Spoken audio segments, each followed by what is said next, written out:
Sraddhalu. Started. Okay. Please announce Narad.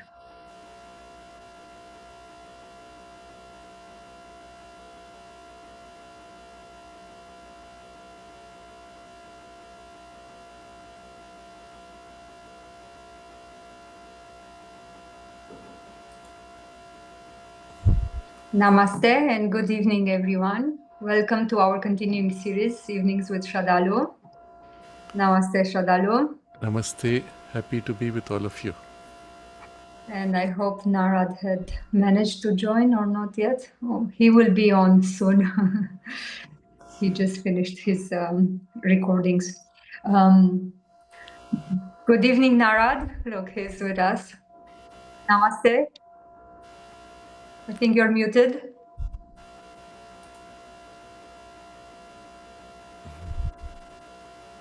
Can you see Narad? I think he's on. Yes. He's on mute. We can. Please speak, Narad. Something is No, happening. we cannot hear. Anyway, we are able to see you. And you look glorious. And maybe we can start with informing everyone that Narad is doing again Om choir on ashram, in ashram school, where is the video room. I wish Narad could say more about it. So every Friday, 6:30 p.m., we all welcome you for Om choir with Narad. And today we will continue the theme on sacred objects and their utilization with several more interesting questions that we receive and more insights. But before, I would like to address one question we received from Jason. He's asking, I want you to include me in your email messages you are sending about Mark's upcoming conference or any related interesting events that may be happening around the time in Oroville or in Pondicherry. I would like to attend both conferences, but I'm sure if a place needs to be pre-booked or not. So please, Sraddhalu, inform us all about the So, upcoming. in the description today of today's talk, in the description, I have already put the link to the Facebook post of Mark, and there you will find a poster. The same poster will also be, I suppose, distributed, and we will ask friends to email them to their mailing lists. The information is very simple. It gives you the date, time and location for the two talks. The first one is on 9th of February, Sunday, from 9 a.m. to 1 p.m. at Savitri Bhavan. And the second is on a week later, on Sunday 16th, at the Shenbaga Hotel and Convention Center, the same place we had his talk last year. Again, 9 to 1 p.m. The overall theme being the same. We are treating it as two separate talks in a continuation. It's a two-part series on the theme of reincarnation. Although each will be reasonably independent if you cannot attend both. There is no prior registration, there is no prior requirement of any kind. You can just come straight to the venue. We have a broad idea of how many we expect, and so just come freely. There is no prior requirement of any kind. As regarding the first part of your question, to be on any emails, I made a conscious decision not to maintain email lists, because then that becomes difficult to manage, and the only thing I have is this platform of the YouTube channel, where any significant announcements would naturally be placed. Otherwise, I have no email lists, but I will be passing this on to a few friends who have email lists and ask them to circulate in their lists. But basically, it will be the same thing, the poster and the text. So please do look at the poster and you will have everything that you need. We can go to the next question. From Sumana. Last week you mentioned about Mahakali being golden in color and Kali being black. Did you mean the color of the idol, the Murti, or is it the color of the deity in the subtle level? All the Kali temples I have seen, the Kali Murti is either black or dark blue, Even the Kali Murti in Dakshinashvar temple, where Sri Ramana Dev worshipped the Divine Mother, is completely black. Could you please clarify? Also, you mentioned that in some of the Kali temples, lower vital representations are worshipped. How to distinguish those? If I'm unknowingly visiting such temples and without understanding if I worship and pray to the deity as the Divine Mother, am I opening myself to some lower force? If so, how to develop that sensitivity to differentiate? Please help me in understanding this. There are temples where Shakti is worshipped and animal sacrifices are performed, like Pashupati Nath in Nepal, Kali temples. What type of force are associated with this? It's very important because, unfortunately, also a little controversial. So my comment about Mahakali being golden in color is the natural form as experienced in the higher worlds. Kali is, let's say, a minor representation or projection experienced generally in the vital worlds. And it is also a very specific aspect, Mahakali being much more comprehensive. To really appreciate the nature of Mahakali, the best would be to read Sri Aurobindo's description of the 4 aspects of the Divine Mother, and where he describes Mahakali, her working, and her consciousness.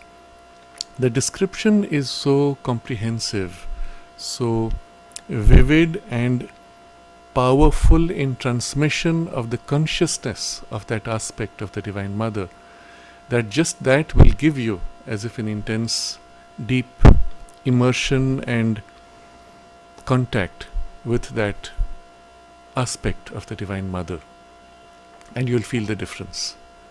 When you've experienced that quality of consciousness and you meet something different or even an inferior grade, you feel the difference.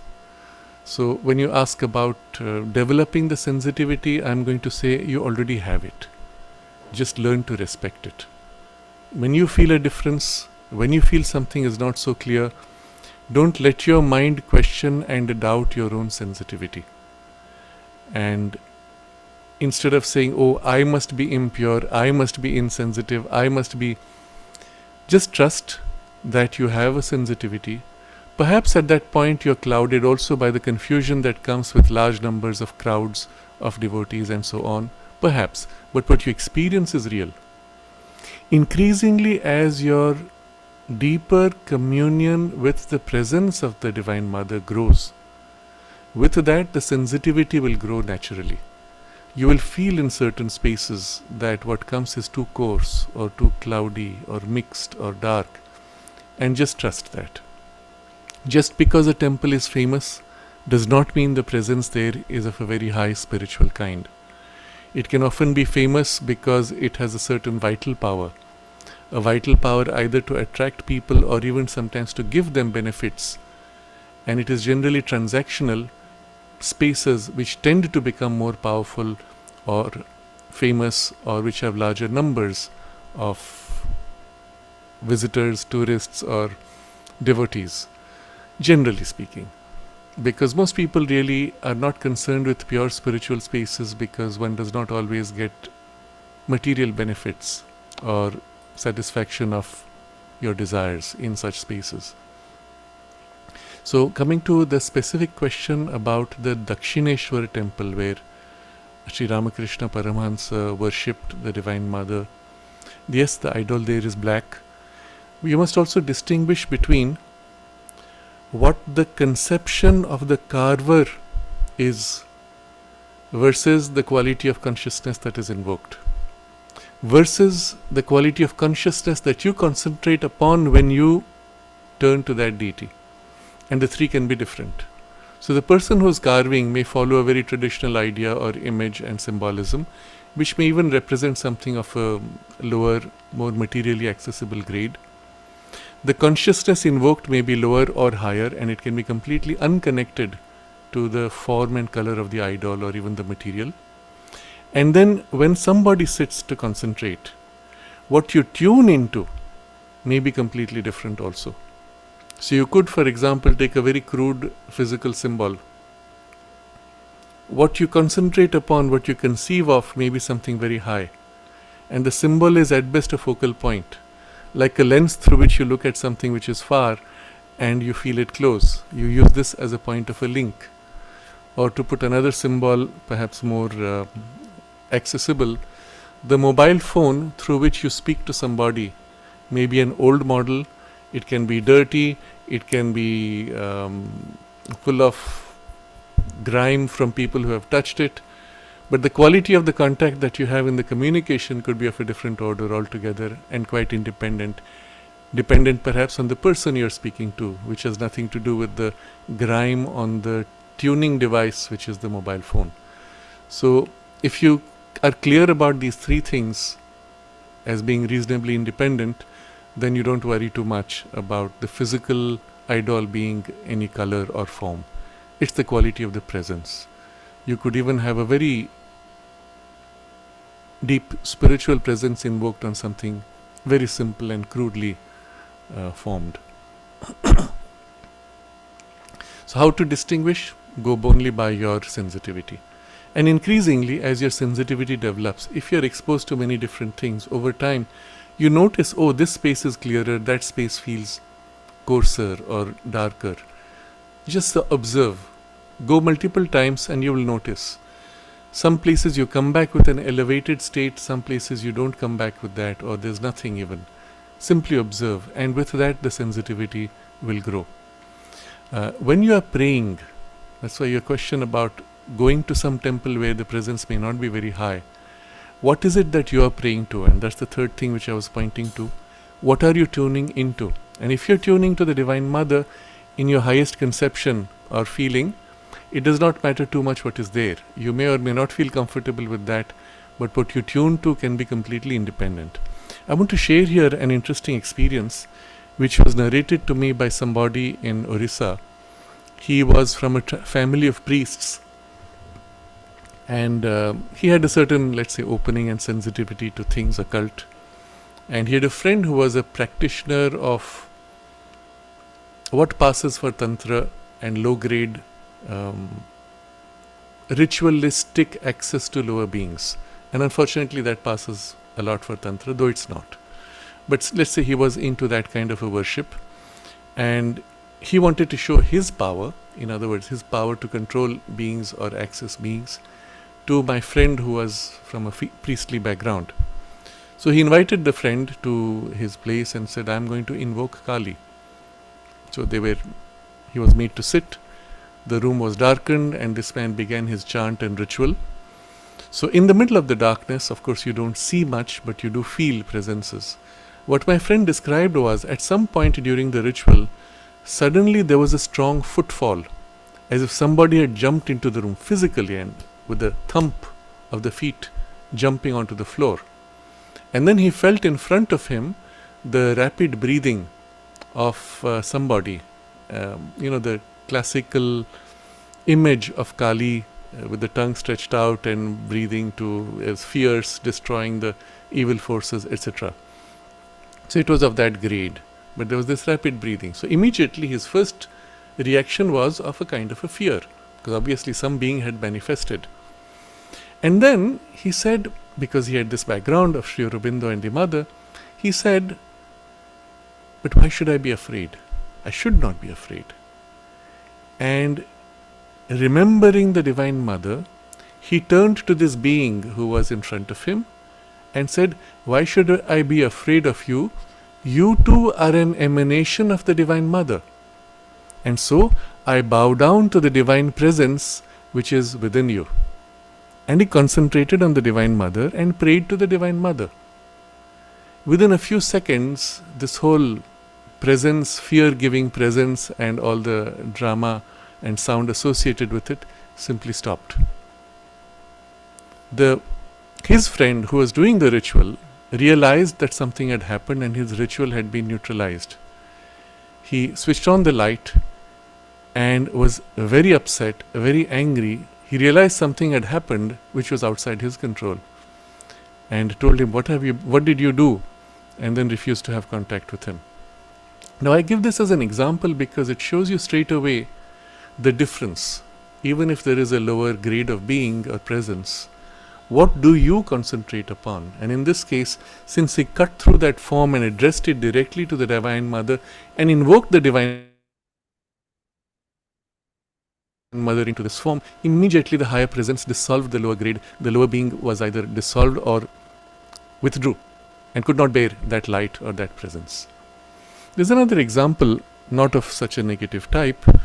My teacher, MP Pandit's sister, Mitra Akka, some of you might have known her, used to, at some point, because she was a little open to these things, used to have a very friendly contact with certain beings, dwarves or elves of the kind. They were friendly, they were helpful. Sometimes they would tell her things, or sometimes they would nudge her and say, "Oh, the milk is overflowing." And so one of them particularly, she was referring to as Chotappa, little one, in a affectionate way. And at some point, when she was going to meet the mother, she had this little thing following her. And when she approached the mother's room, physically, she was entering the mother's room. When she approached the mother's room and was about to enter, this being stopped.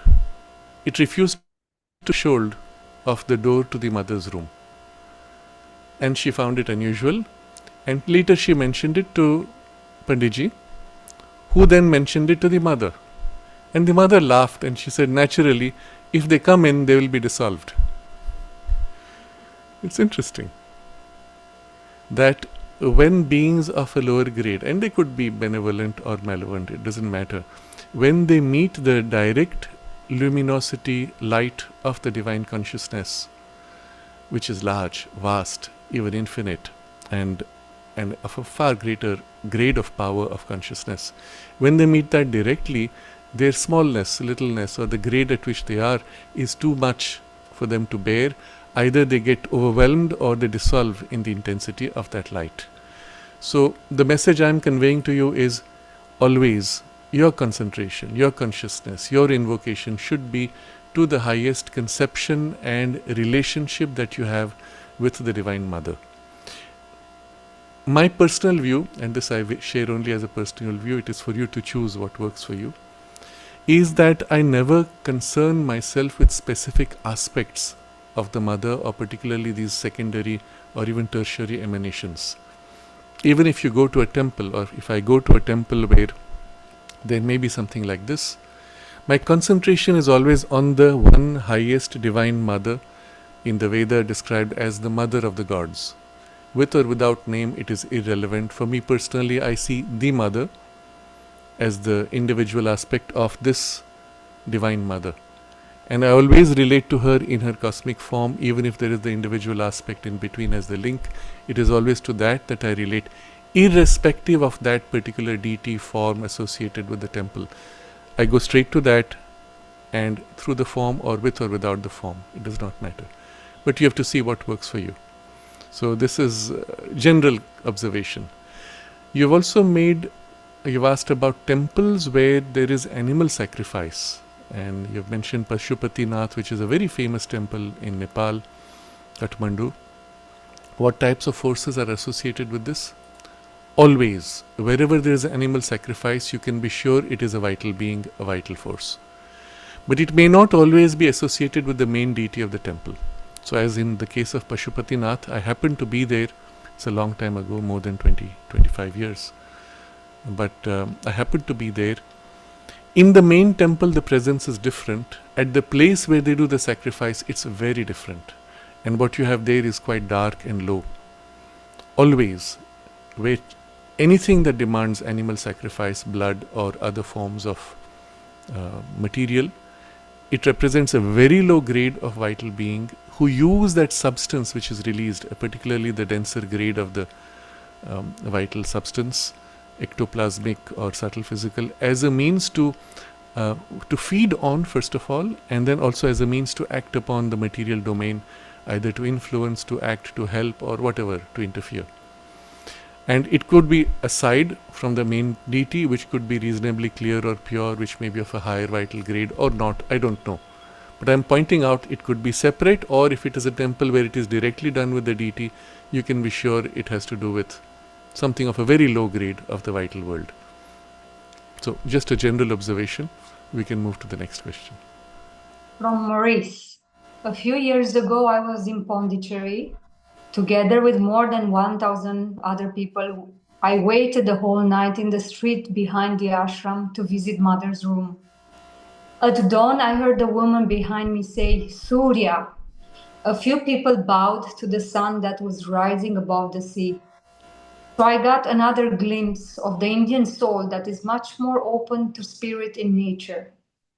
In the West, mainstream Christianity has erased this natural sense of the sacred. My mind is still confused about different qualities of the sacred as it manifests in holy rivers, the Ganges, for example, mountains, animals, in cows. Is it part of the play of involution of consciousness in creation and of invocation? Yes. Sitting in the crowd, and perhaps very likely the sunrise must have been just in line with the road so that you could see the sun rising. And obviously you are in a state which is also aligned to and sensitive to the presence, and in that state often in everything one can feel or sense the sacred. In this case, even if for some of the people it might have been a more habitual ritualistic sense, still, generally speaking, in India, as would be in most old cultures, there is the sense of the sacred with things in nature. But still I want to make a difference, and this difference is extremely important. A lot of what passes for the sacred in shamanic traditions relates to beings and presences of a very low grade. I've had occasion to meet with some people who were part of the Native American tradition, some people who were part of the Native African tradition, and others from various spaces. Over the years I've had meetings with many of them, and through some interaction, the first impression I had was that much of what they were tuning to in the shamanic practice were beings of a lower grade. For example, you could go into a forest or a mountain or a river, whatever that form might be, and tune into a specific presence that belongs to that place, that location, or that river or mountain.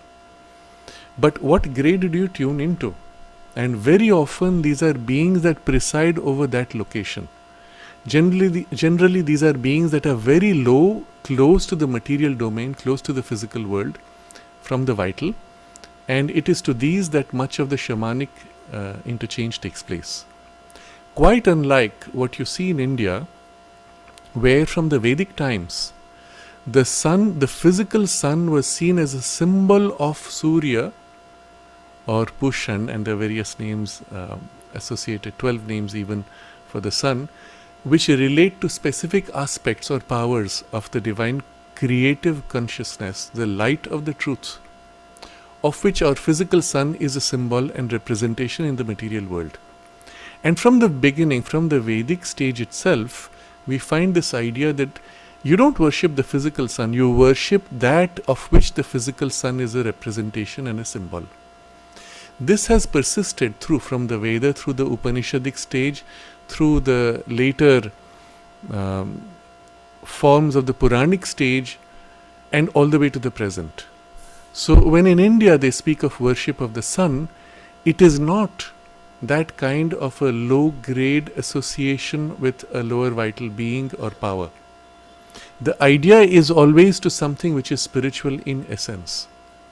Even when they worship the moon, it is Chandra Deva, again an aspect of the divine consciousness represented ideally at least in a spiritual domain, of which you could have reflections in the vital worlds and so on. Yes, there are perhaps specific deities which are associated with locations, as you will have the Grama Devata, it is called the deity of the village or a mountain or a specific location in a river and so on. these would represent lower vital beings. But generally in the culture, the spiritual imprint is so strong that when they speak of the sun, it is to that Surya, Pushan, or other Mitra and others, which are aspects of the sun, aspects of the spiritual truth in its expression, 12. And again, it's symbolic. You see the same idea of 12 in the mother's symbol. So, although it may seem to somebody from outside, oh, these are nature worshippers, there's a huge difference in what it is that they worship through the natural symbol. In the European space, it is important to recognize when Christianity came in, it erased, you say, the natural sense of the sacred. Yes, that also happened. But there was an evolutionary reason and purpose in that happening. What had happened was, in large parts of Europe, the worship had already declined to a grade of very low vital beings or vital powers. So in the nature worship, what they call paganism, much had been reduced to that lower vital grade, in forms, in symbols, in meaning. And so the relationships had become so low that if Europe was to awaken to a higher spiritual truth, somehow this had to be broken. And what came through the militant form of Christianity, which destroyed paganism, suppressed, even tortured and killed people on the basis of that, was as if a force which was, or the truth behind the force was this attempt perhaps.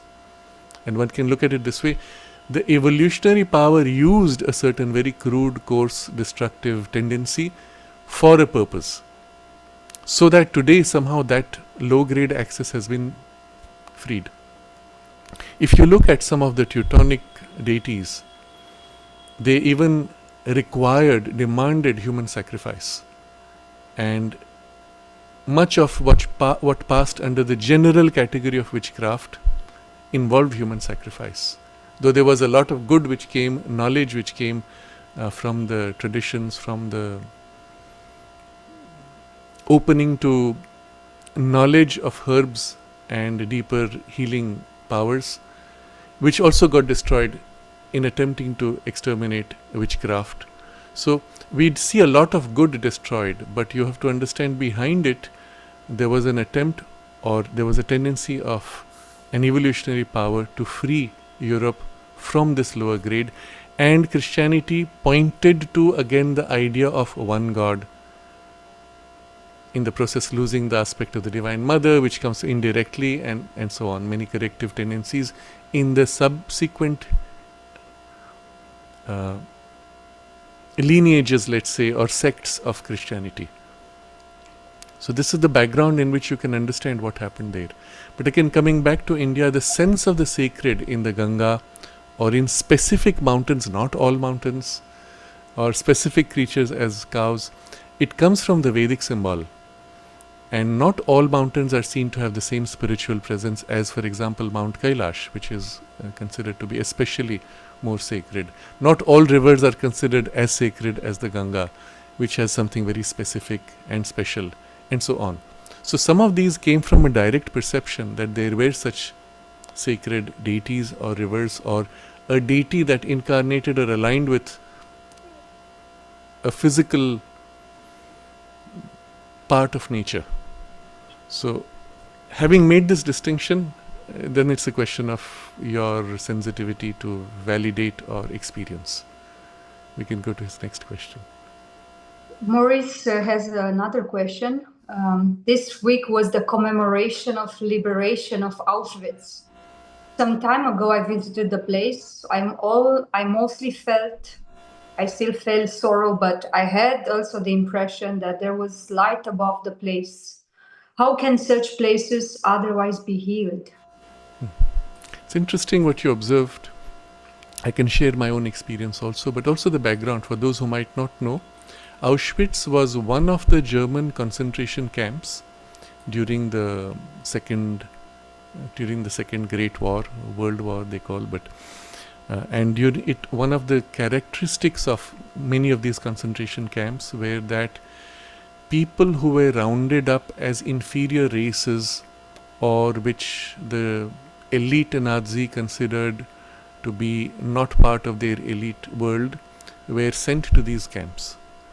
Quite a bit of them, in this case, were of Jewish origin. And the camps themselves, when you see them even today, are quite fascinating in the extent to which it was structured, disciplined, organized, which was the character of the, German people. The Nazi force took that power and gave it a different direction. That was all. But what happened there, of course, many died. Many were killed. Many were also in the last stage of the war, when there was collapse of the entire food supply chain. Many died of starvation or lived on the brink of starvation. Many were shot dead and buried, and so on. Quite a lot of things happened in those spaces, in concentration camps. So this is one of those where we are told that a lot of people were killed, specifically in a very brutal form.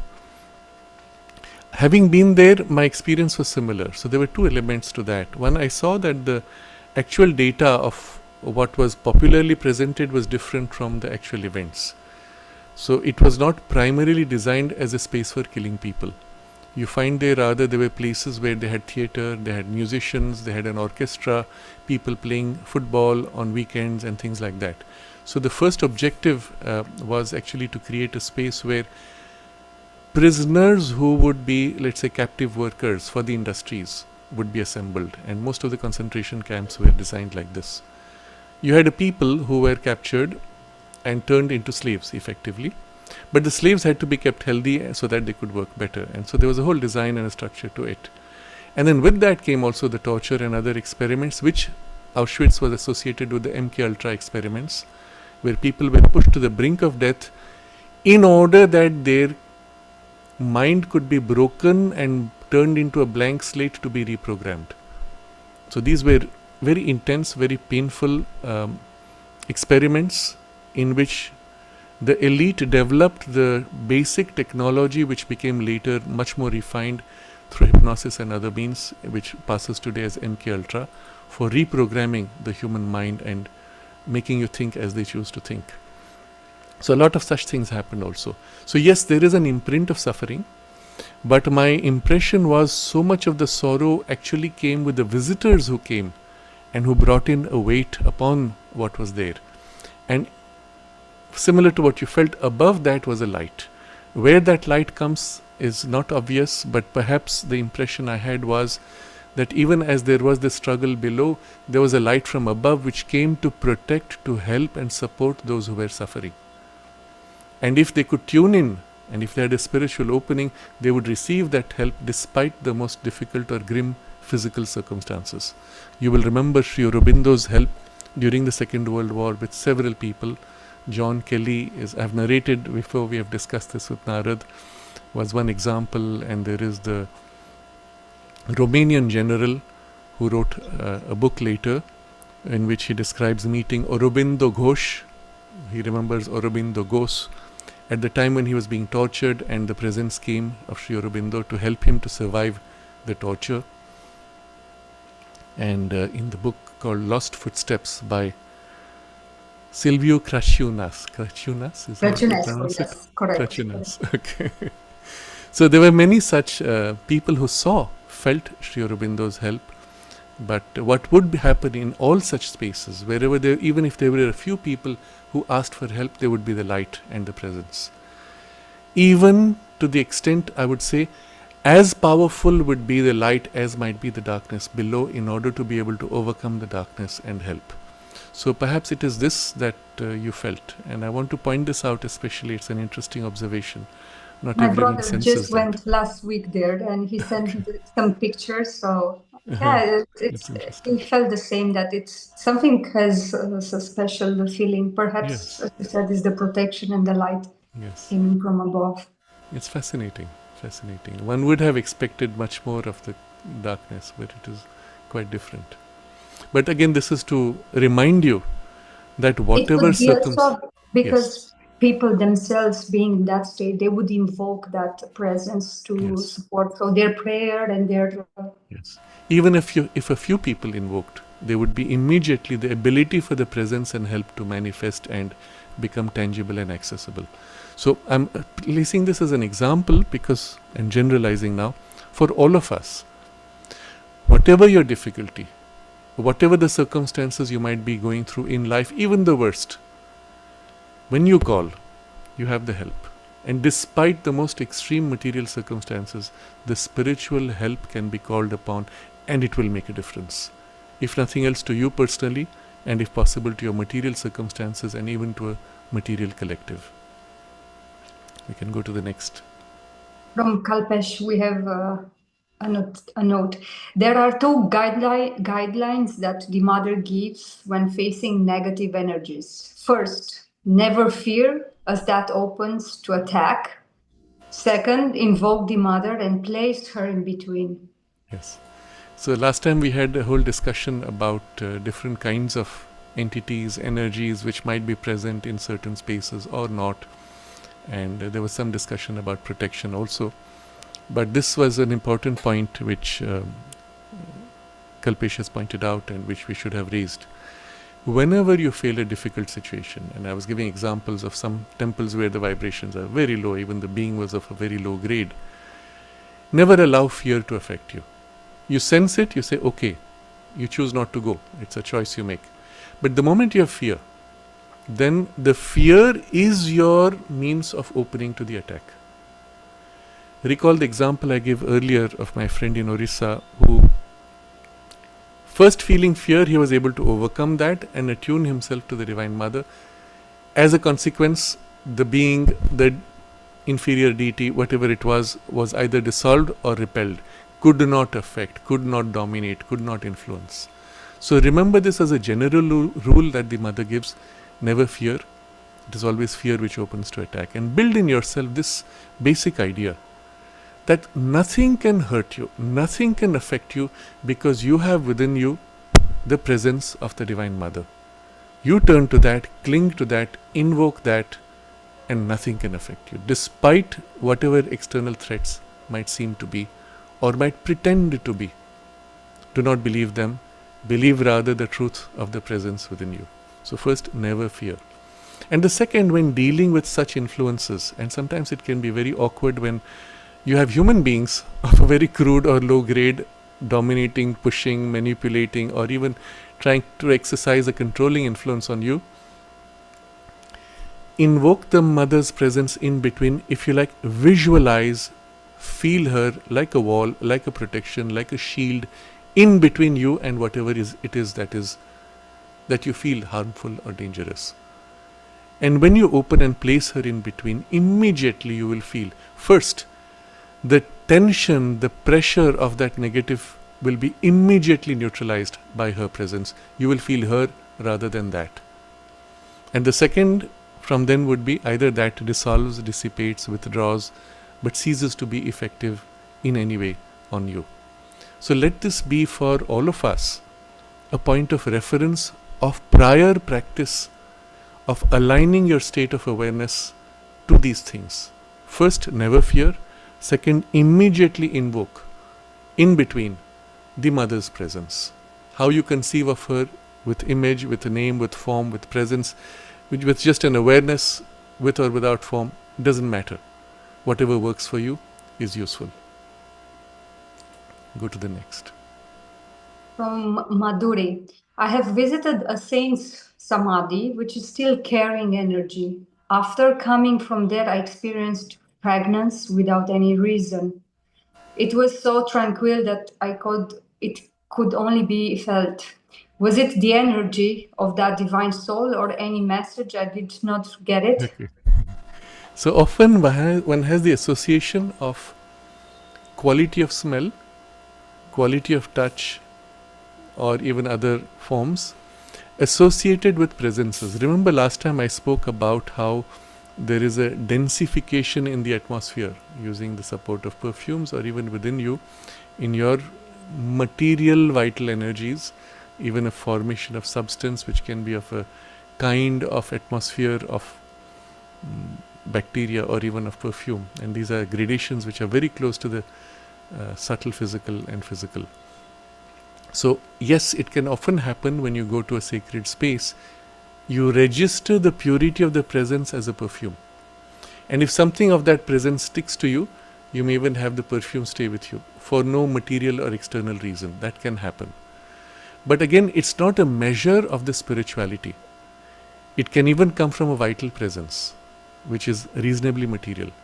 So by itself, the perfume is not an evidence, but it is still an evidence generally of some quality of purity depending on the quality of the perfume. When you go to a place which is not so pure, not so clear, you'll often have the feeling or smell of something which is crude, coarse, ugly, or even repulsive kind of smell. And so it can be indicative, but it is not definitive. Go to the next. From Tutun, do the different pictures of the mother and Sri Aurobindo reflect certain vibrations? Like in one, the vibe is love, another is power. Yes. Generally, the mother said that when a photo was taken, it captured the particular quality or aspect which was at that point on the front. So we have, particularly on certain days of worship, puja days we call them, when the mother would, in response to the insistence of some of the devotees, she would come down and even embody that aspect of the mother. So there are photographs taken of Maheshwari aspect, Mahakali, Mahalakshmi and Mahasaraswati. And you can feel that. You can feel the quality in those images. She did encourage some people to use it in that way. There was one particular photograph which she said represented that aspect of Annapurna, that is one who is in plenitude of nourishment, food and multiplicity of things, and where the plenitude flows. And that particular photograph she gave to Dyuman Bhai and asked it to be placed in the main hall where food was distributed in the dining room. So yes, there were things like that. There's another of the Mahakali force which she suggested to people as something to place for protection. So I remember as a child, when we were lying down and from the bed, you looked up and straight away right there was a photograph of the mother slightly tilted forward, quite close to the ceiling, that my mother had placed. And it was this image with a very powerful look. And only now I understand, or later I understood, that it was the aspect of the Mahakali, and my mother had placed it as a way of protection for the children. It's interesting. So, yes, the photographs does capture that aspect, and one can use it to that benefit. But also a lot depends on what you do with the photo. You may choose to allow what comes naturally with the image and the aspect, and it's an aspect. Or you can, as you concentrate, go behind and beyond the aspect to the fullness of the Divine Mother beyond. And then it doesn't matter which image it is you relate to, what comes through will be full, complete, or representing that power, that aspect which is most needed for you now. And I personally tend to do that even when looking at these aspects, or you can choose to relate to that specific aspect also. Go to the next. From Shrijmid, there's a lot of emphasis on keeping physical purity in sacred spaces, but isn't it keeping purity of thoughts more important? Yes, certainly that also can make a difference. A lot depends on what it is that you're holding in the sacred space. For example, when you go to the Samadhi in the ashram, in the Sri Aurobindo ashram, even if within your thought you don't have too much of a clarity or purity, entering the space often there is such a dense presence that automatically your thoughts change. If there's something crude or coarse, it just has no place. It changes completely your state. In many who are not even used to being quiet in mind, being in that space, they feel the presence, the mind simply spontaneously falls silent. They may be conscious or they may not, and it doesn't matter too much. The effect of the spiritual presence is immediate and automatic. So, on one side you can say you go to that space for that support, isn't it? So you can't say first you must have a purity of thought before you can go. Obviously, you don't want to deliberately create confusion of thought and then want to go there. So yes, it is a two-way relationship. If too many people come with mixed thoughts, mixed feelings, mixed emotions, or who want to throw their desire bundles on the sacred space and say, hey, give me this, give me that, and they throw that, then obviously there's a dilution or a mixture which can form, which is typically the case in temples where people come with those reasons and there has to be a purificatory ritual. But remember, I described last time how these are formations of an occult kind. And so they are dependent on the mechanism, the machinery that holds the purity. In an essentially spiritual space, such a thing may or may not be required at all. But yes, it helps that you maintain physical cleanliness and if you maintain a certain purity of intention. But most important is the essential aspiration. You go with a pure aspiration. You are as if aligning to the purpose of the presence. You open to it, and then not only it flows into you, in the act of you flowing, it flowing into you and you invoking, it also amplifies and intensifies.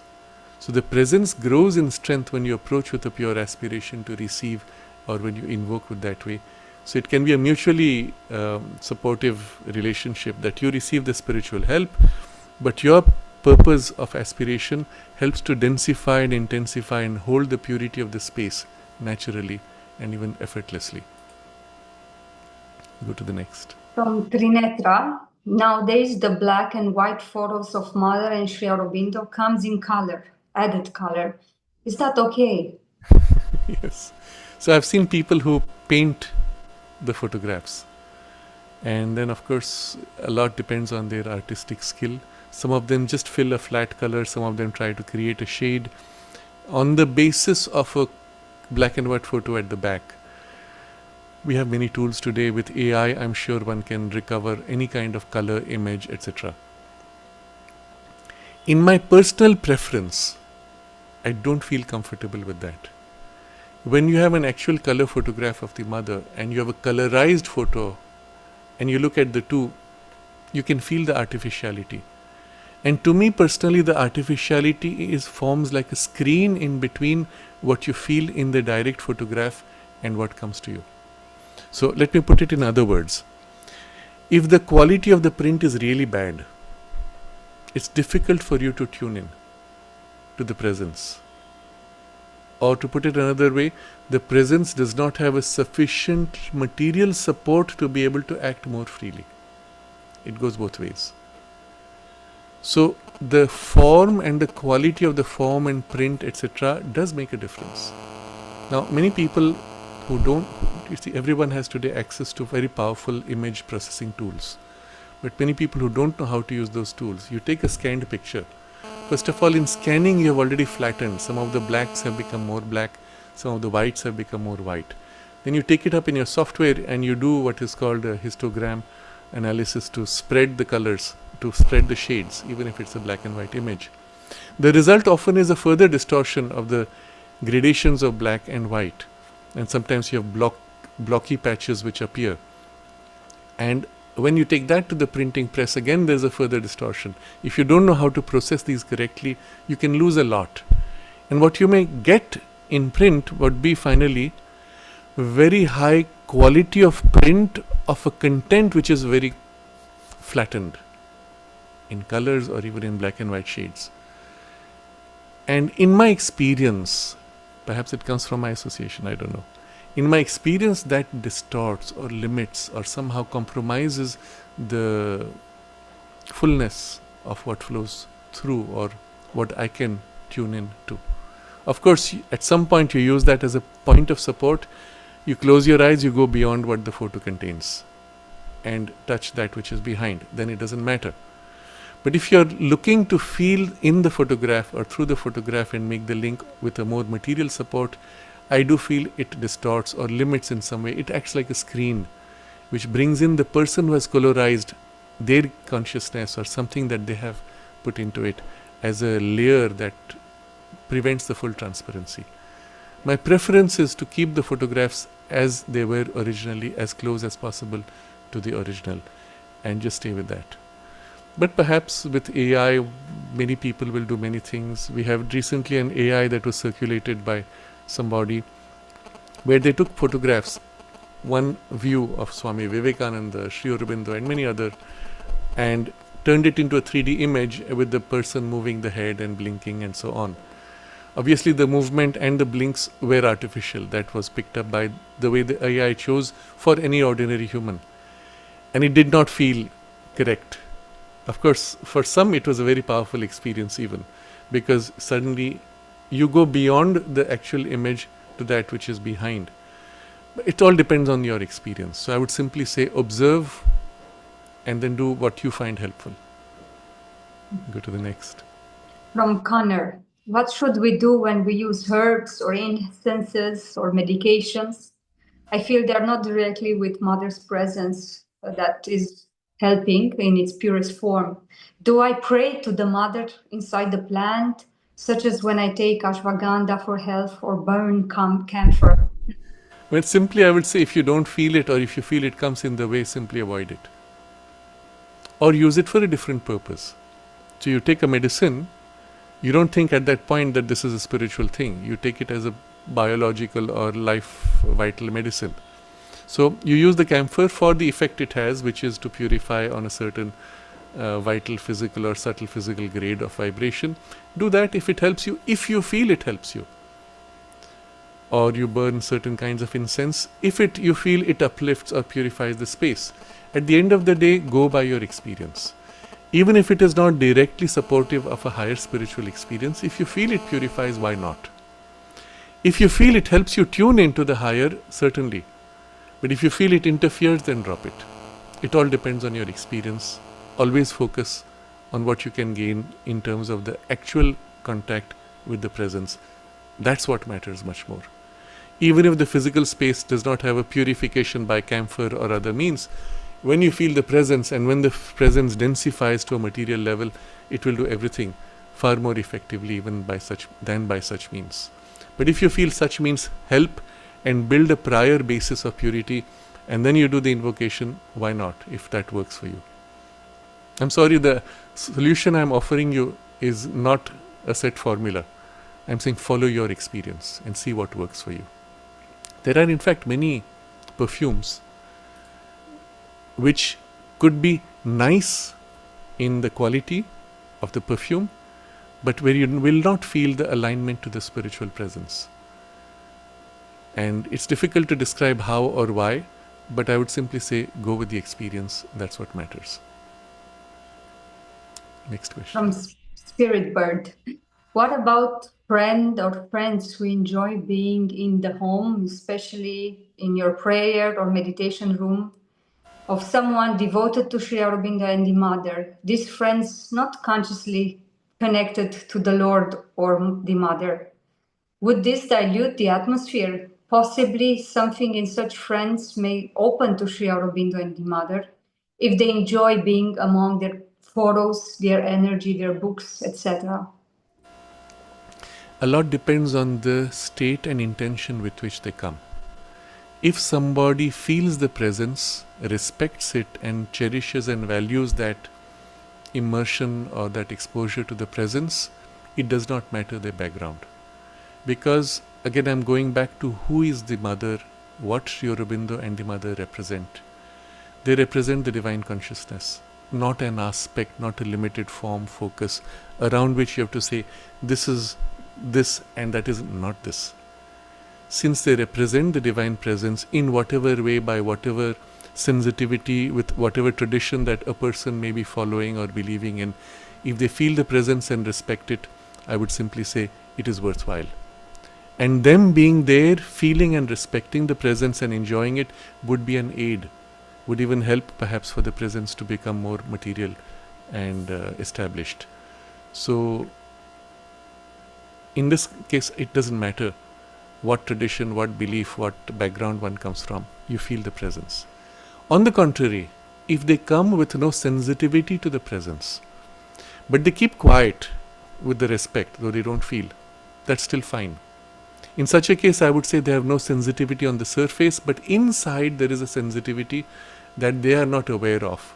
And perhaps they feel nourished. And I know a lot of people who do that. They don't know why, they don't know what happens. They just say, oh, I feel good when I go there, I feel peaceful, I like it. And it means the surface is blocked, but the inner is sensitive. And on some level, one would even say the inner soul and its sensitivity feels nourished in that presence, and it is that which brings them there again and again.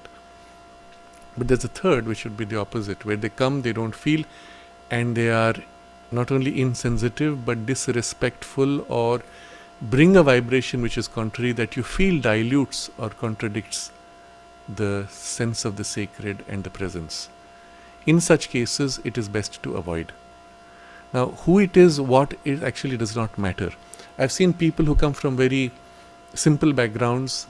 They may be coming as workers who came, let's say, as a plumber or as a electrician. They come into that sacred space because they have to fix a light bulb, and they feel something and they are respectful. It's fine. Sometimes you have to remind them. They may not feel, they're too busy doing it mechanically. You say, hey, you're about to enter a sacred space, so I'll appreciate if you keep quiet and maintain the sanctity. And if they have the sensitivity, they feel immediately, they look and they say, yes, and they feel that, and with respect as they do the work. And that's precious. But if they come with something, or if anybody comes with the contrary, then the best is simply to take them out, either by giving the reason, look, this is sacred space, let's talk outside, or use some other reason to get them out without needing to say it. That generally, and you'll feel the atmosphere is disturbed, it does not like it, it is affected in some way.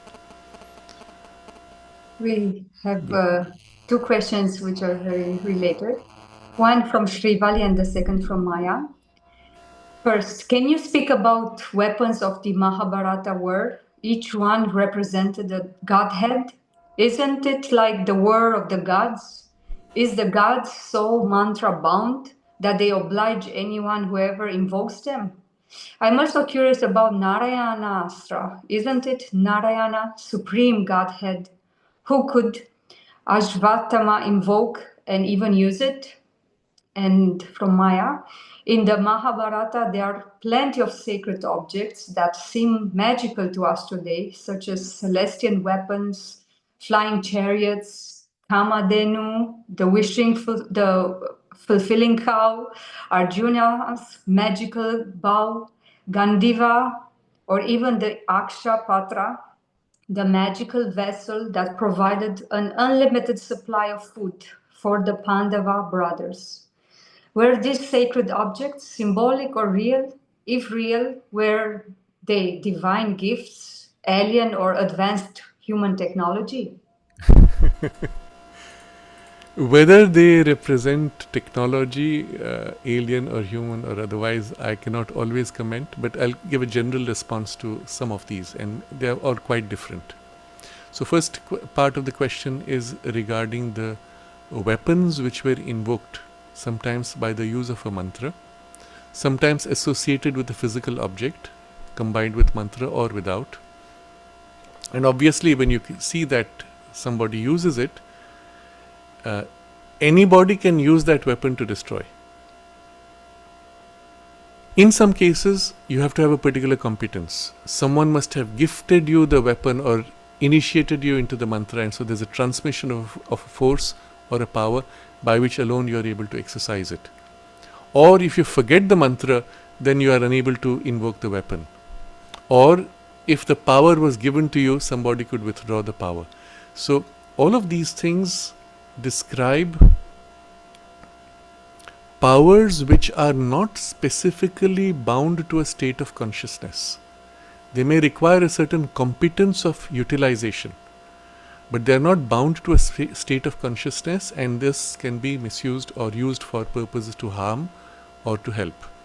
And obviously, therefore, they are not spiritual innately.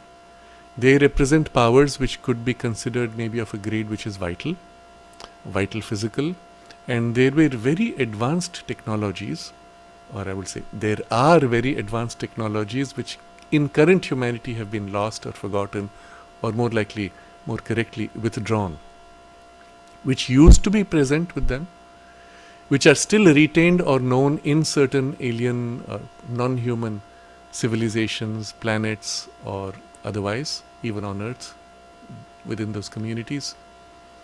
And otherwise, a variation of these would be something which is purely vital with the power of a mantra. sometimes with physical support, sometimes without. So I'm looking at first this whole category of weapons, as they are called, astra. When invoked, let's say something which is purely of mantric basis. So somebody gives you the mantra and thus transmits a certain force or a quality, a power. You receive that. The power is associated with you. The power given to you is what is going to be released. The trigger for its release is the mantra. Sometimes to be spoken precisely with words, sometimes to be done with an intonation, sometimes associated with certain gestures. If you think about it, why would this pattern of words activate this? It's not a one-to-one correspondence, as in the case of many mantras. There may be an alignment, but much more behind it is the intention. And the key word is like a magical key which activates with the intention. It activates and releases that power, or even directs it with your intention. So at the end of the day, behind it is an intention, a power held which you never created, which was given to you, and the mechanism to activate this and direct it through your intention. If you think about this, it's not too different from a basic thought or emotion that you have. Remember this, we mentioned in passing just a few sessions ago, when the mother said to someone who asked, how do you practice occultism? And mother said simply, every time you have a thought or an emotion with some clarity or concentration, you are practicing occultism, because the thought emotion goes out and has an occult influence on circumstances or on people. How is that different from this? Fundamentally, let's say now you sit down and you say, I'm going to create this.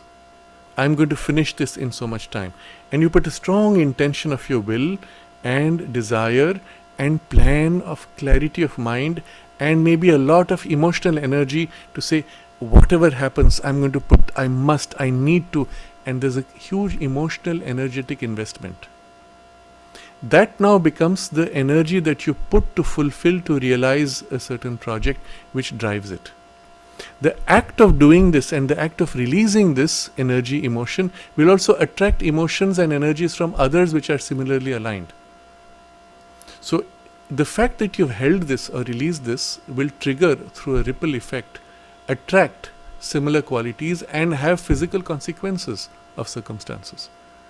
Let's take another example. You invoke a help and ask for a help for a particular project. You invoke a spiritual light or presence and release that for purpose of protection, for purpose of smooth execution of project. Again, that has the effect on material circumstances, on the minds, on the emotions of people, and a ripple effect even on things which are connected with the project. Now take a negative form of this. You hate somebody, you dislike somebody, and you put out a very strong intention to harm the person. You wish them ill, you wish them to be harmed, and you've released that. Essentially, the mechanism behind is exactly the same in all these three. The first being the weapon which was used, and the second being the positive intent, the third being the negative intent. Essentially behind it, all three are exactly the same processes and principles. The only difference is the weapon given to you had already a very powerful gathered energy force built up by somebody else who had a very special skill or power and then given to you. Now I'm going to go a little deeper into this. Your thought and emotion released has the content of your consciousness. If in your mind there is a very great power of conception, visual or otherwise, idea, conception. If in your emotions there's a great force of vitality and an organized and intense power of vitality, what you conceive and release, good or bad, will be very effective and will have great effective force and precise results. The clarity of your awareness, conception and idea will bring clarity and precision.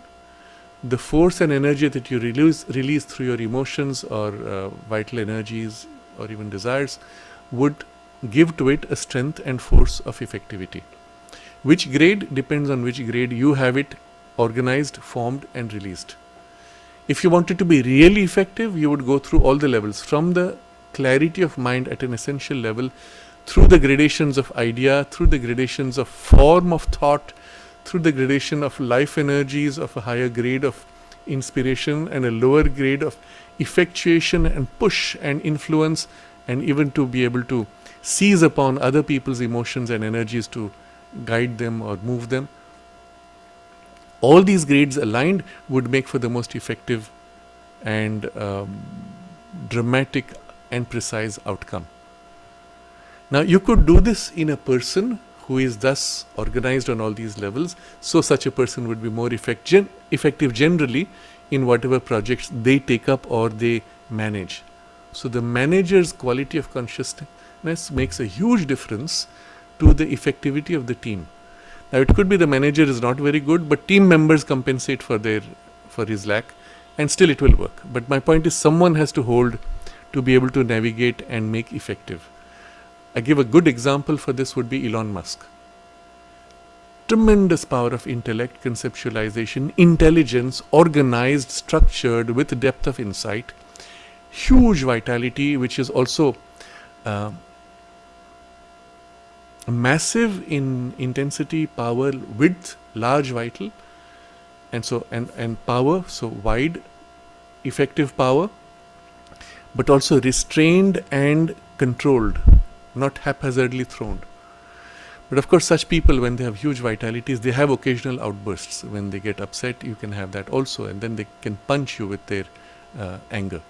But in this case, it is structured, controlled largely, and so what he is able to build, do, the way he is able to inspire a team, guide a team, even lead a team, wield a team, is remarkable, and therefore his effectivity in life. And this is something all of us could build given enough time, etc. But once you have understood this is your requirement, and the outcome I'm not looking at good or bad. If somebody could form such a structure, and the word we will use is formation, a formation that has a clear form from mind down through the vital to something which is almost subtle physical. You create this, energize it, and now you hold it as a tool, a weapon, a machine. Yantra is the term. But it is subtle physical, or it is mental, vital, subtle physical. You want a physical outcome, it must come down to the level which is almost subtle physical. If you want only a mental outcome, if you want a physical outcome, you must bring it down to the level which is almost subtle physical. If you want only a mental outcome, you don't need that. A pure mental thought projected would be enough. And this is often what many yogis do when they influence humanity.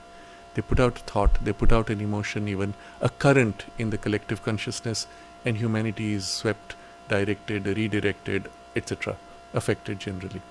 But you want a physical result, it must come down to a grade which is almost physical, either in what you project or through somebody that you influence. So Sri Aurobindo influenced Churchill during the Second World War, even for strategic outcomes. But it was Churchill who provided the rest of the link for, let's say, ordering his troops or strategic changes in the war strategy. Excuse me, something happened with your microphone. Is it clear now? Yes, you just mentioned Churchill, and then... So Churchill, for example, was the link. Sri Aurobindo would inspire him on a higher level, and then he became the means, the instrument for then materializing what was communicated to the troops or as a strategy within the war council and so on. But otherwise, if you had to intervene in a more direct, what we would call miraculous way, you might have to densify to a level which is almost material. You remember that incident? I'm digressing a bit, but it will help to understand this. There was this incident which was narrated to us by Vishwanath Da. He was at that time a young man who was doing the recording of the mother's talks in the playground. And he narrated how at one point the mother was in the middle of a talk. As she spoke, she paused in the middle of a sentence, eyes closed, head bent down, body slumped, and she stayed nearly 20 minutes like this, during which time the body was as if shaking, shivering from cold. So people didn't know what to do, but it was known that sometimes she might go into trance, so everybody waited.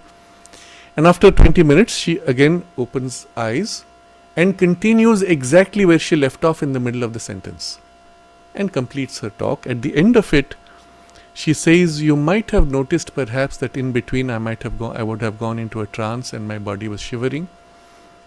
And she says, why? She says, it happened at that moment that there was a yogi in the Himalayas who was in grave physical danger, and he prayed to the Divine Mother for help.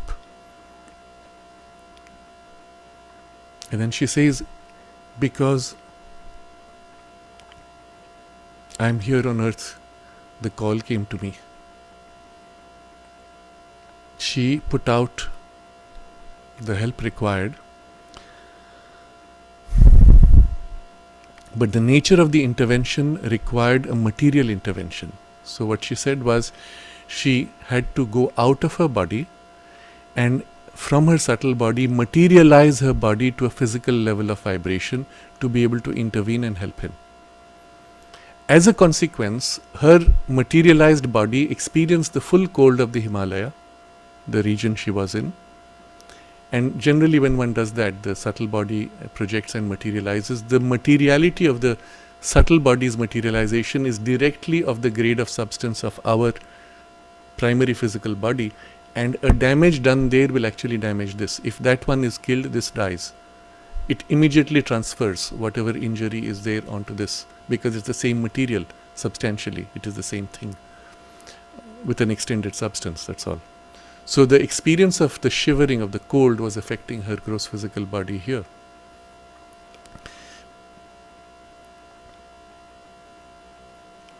The ease with which she could do this is testament to the mastery that she had of these capacities and skills. But what I want to point to here is, when it required a material intervention, a degree of materialization was necessary. So all of this is to say that the nature of the power you have put out, and the weapon in this case is the general term astra. If it has to have a specific result, you build the gradations, and once formed, it holds as a formation. Now this was a technology very highly developed by certain beings.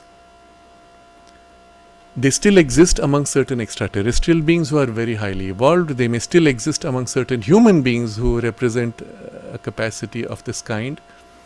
I give another example of this, which the mother did again with very spontaneous ease. This I've mentioned before, when Lalji Bhai, one of the disciples, businessman, was starting a sugar mill near Pondicherry. The mother gave a lot of help. At that time, Mother Nature had offered to collaborate in the mother's work in the transformation. So mother drew upon the help repeatedly, and with many miraculous outcomes. So they didn't get water, for example. They were digging many places, they were not getting water, and you can't have the sugar mills without large supply of water. So mother asked for the map. She concentrated and placed a mark and then said, dig here. And Lalji Bhai told us, they dug, they hit a gushing force of water so strong it shot out by its own pressure, and then they went further to a second level and a third level. And then when he told us this, it was already 30-40 years after, and he said, to this day it's gushing water, it has never stopped. And so there are many such examples. So one such was, initially the machines were breaking down frequently, and so Lalji Bhai reported this to the mother, and she intervened, and after a while the problem stopped. The machine stopped breaking down. And when he reported this to the mother explained that when the sugarcane was being crushed, the life force in the sugarcane was upset, and that upset, the anger of the force of the life force being crushed, attacked the machines. So what the mother did was, she created an occult formation that the same life force being released was now rerouted and redirected to protect the machines. Now it's life force being released. If you leave it chaotic, well, it does chaos. You direct it and it does order. And he said since that point, they never had any breakdowns or problems with the machine. For decades, literally, the sugar mills continued without breakdowns. What is this occult mechanism? This is the technology. To form and direct energies with a particular formation, that whenever those energies come, they flow along. Literally, it's like a machine, except it belongs to gradations of mental, vital, subtle, physical, or even material substance. Now, this being the case, the basic technology behind these weapons, you can understand how one could form a weapon with a specific outcome, even a material outcome, release a vital energy and force of a very powerful kind, and tap into a material location for a violent outcome, including explosive results. And such were some of the weapons of that period. Not all, but many of them were of this kind. Some were of a different kind altogether, not physical explosive results, but killing somebody, or killing a large number of people, or causing blindness, or causing disease, or whatever it is that was released. All depended on the nature of the formation put out and the way it was directed. Naturally, all of this, you remember I mentioned, perhaps it was last time or the time before, in Egypt you had all these mummified cats, etc., where they used the energy of these, the shells of their life energies, for such means, also for that purpose. But once created now, you can see how the weapon could be held, activated, triggered by a certain formation of words or sounds, symbols, or it could be even attached to a physical object. Now, attaching to a physical object means basically the thing is mental, vital, subtle, physical. You attach to a physical object only for purpose of convenience. You keep that in your pocket, it continues to act, to influence, etc. You could, this is again a technology used by certain extraterrestrial beings in what they call implants. You look at the implant, it's just a piece of metal, you don't see much, sometimes you see unusual things or not. But what you have associated with it is a structure behind, of which the material support binds it to the physical part of the body. But it acts on the subtler gradations of the body, in the subtle, physical, vital, or even mental, and does something on those levels to protect your health, to amplify your capacities, to give you a special skill, or to open you to a particular power and occult sight, communication, or other skill. So the physical thing inserted is of just a point of support for the rest, which is the actual machinery. Once you understand this, you can see how through all these different traditions, you have sometimes an object, sometimes you don't have an object, you just have a mantra or something which is transmitted, which can be withdrawn, and a mantra which is used to activate. Sometimes it is programmed to be used only once, and you see this also in the Mahabharata war. Certain things, I think this was the weapon given to Ashwathama. I don't know if he could use multiple times, but there were others who, once used, you could not use it again. I think this was the case of Karna. He had been given a weapon which he could use once, and Krishna used a skill. He was reserving it to kill Arjuna, and Krishna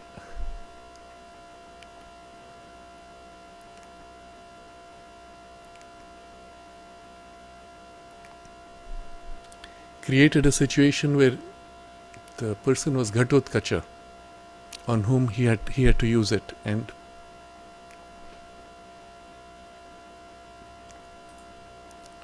to protect Arjuna. These are quite significant interventions of the divine in material circumstances of humanity, which have had massive long-term results. It may seem so trivial, oh, you saved Arjuna, but what that implied for humanity is something so important.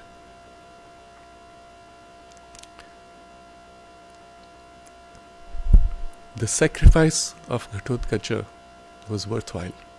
So, in the Mahabharata, you see a very complex play of forces of all kinds, where literally the destiny of humanity is held in the balance. And Sri Krishna plays those forces, manipulates them, organizes them with a skill which could not be done without a spiritual mastery and vision of the circumstances and forces. The full sense of this we will never understand, because we see only the physical steps and the efforts made. Oh, he brought Ghatotkacha in front. But what was behind the perception of all these powers, which were each one enough to perhaps destroy an entire army, all these wielded and held together, and all these powers were held among all these great warriors, occult powers, occult weapons, astras.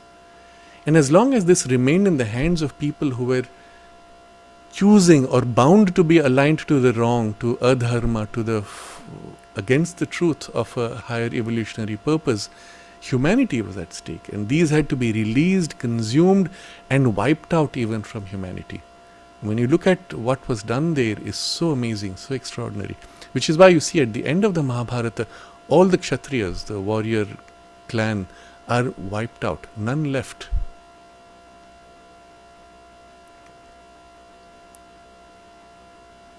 The little that is left is now becomes the seed for a new humanity.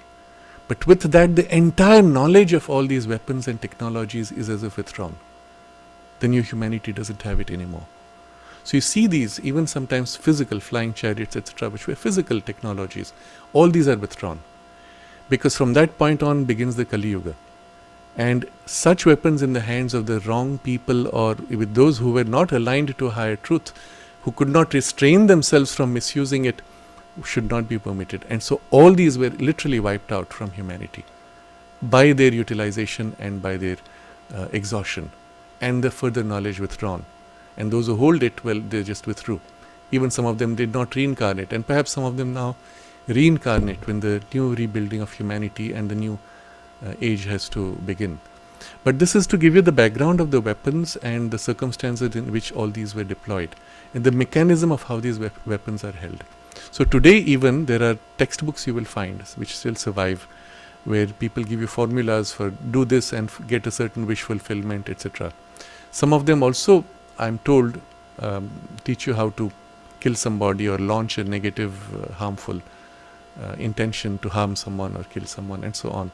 But relatively they are of a much weaker and poorer grade, depending largely on your own capacity, concentration, energy, intention. But what was held in those things were things which were far more powerful.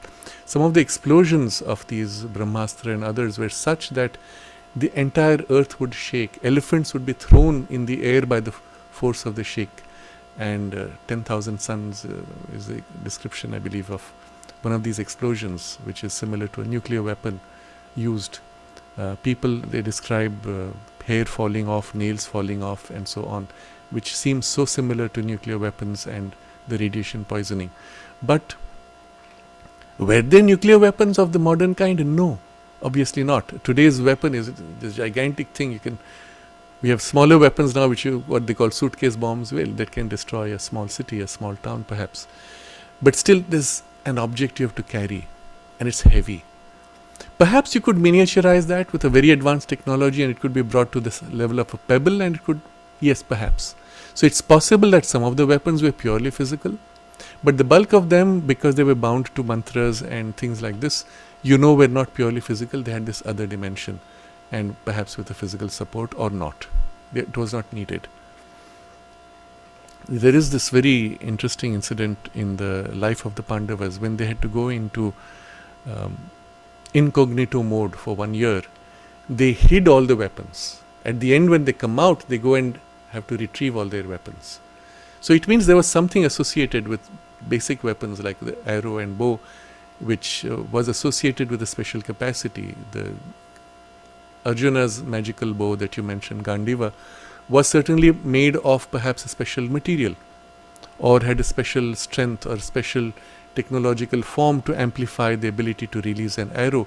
But as we understand it, when you release the arrow, you could use the mantra for a specific outcome. And at that point, you are using the physical support of the arrow for something else which is released.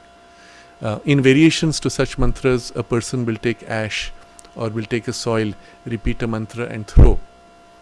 Or you can bypass the physical thing completely and just with the gesture of the repetition of mantra, release subtle physical substance. The most pure and the most direct in terms of a spiritual weaponry, if you may use this term, astra, is what you see in the life of Ganapati Muni, who was the first teacher of Kapali Shastriya and who was the one who recognized Ramana Maharshi. So there's an incident narrated when he was traveling. He came to a village where some of the huts had caught fire and people were shouting and they were looking for water, but the fire spreads very fast. But the moment he saw this, he invoked the mantra from the Veda, what he knew spontaneously, and calling out from deep within with the power of his tapas, I think it was an invocation to Agni, released the force to instantly extinguish the fire. That he could do this was purely a spiritual power. That he leaned upon the mantra was only a point of support. He could perhaps have done it simply by a pure concentration. But the mantra becomes the vehicle now to link the force of his intention and the spiritual power to a physical vibration and as a point of physical support to release something. So you will not find ever the mother or Sri Aurobindo needing to use something like this. When they had to control the rain, I've narrated how Vishwanath Dada, then who became later the head of the construction department as an engineer, he narrates this. When they were building Golconda, they had to lay the entire roof in one continuous process. If you stopped in between, there would be a crack. The entire thing would have to be destroyed and rebuilt. So once they started, the work could not stop. As they began to proceed, the thunderclouds gathered. And so immediately they rushed to the mother. He went personally to the mother and said to mother, this should not rain until this work is done. So mother said, all right, I will go and tell Sri Aurobindo, because the rain gods listen to him more than to me. Very interesting, even as an observation. So she goes and informs Sri Aurobindo. And at that point, it seems he was writing something. He was sitting at his desk. And he just nods. And that's all. And he continues his work. And Vishwanatha described how the clouds gathered and became so heavy. Literally, you could feel and smell the rain in the air, but not a drop fell. And when they finished, and at some point in the middle, Sri Aurobindo sent a message. He sent word, is the work finished? So obviously he was receiving pushback, but he held the rain forces, the rain gods. And at some point when it was done, they had covered it, he informed the mother informed Sri Aurobindo. And the moment she informed Sri Aurobindo, instantly the clouds burst in torrential rain. And the mother explained to Vishwanath that when you hold back, when you interfere with the process of nature, there's always a consequence. You held back long enough, and the force of the rain was, that much stronger. But it's interesting that spontaneous, effortlessly, he could wield his consciousness in these relationships with all powers, energies of all the worlds, simply holding with his will and with his intention. You do not need such techniques, and even it can be extended to a point where if one needed to, one could intervene. All depends on the level from the spiritual action and the degree to which the spiritual force can materialize and master circumstances. Not all spiritual people, and I mentioned this in the first discussion on this topic, not all have this all the way to the material. But those who have also that ability. So this is, I think, a broad explanation of celestial weapons. Flying chariots might still be partly technological. Arjuna's bow might be a special metallurgy or a special formation. Or into it could be infused even a special power, even a vital power to amplify or to be protective in certain ways. I do not know yet what was the form of this Akshaya Patra, the magical vessel which provides unlimited supply of food. Perhaps there are formations one could build where literally food could be materialized. There would then be beings associated. So this is another dimension I want to touch. So imagine now you create such a weapon, astra. It has a mental component, vital component, subtle physical component, perhaps even a point of physical support. How would you distinguish this from a being who has a mental body, vital body, and subtle physical body? The only thing you might say, it doesn't have a spiritual soul. How would that be different from a being of the vital mental worlds or the subtle physical worlds? Isn't it?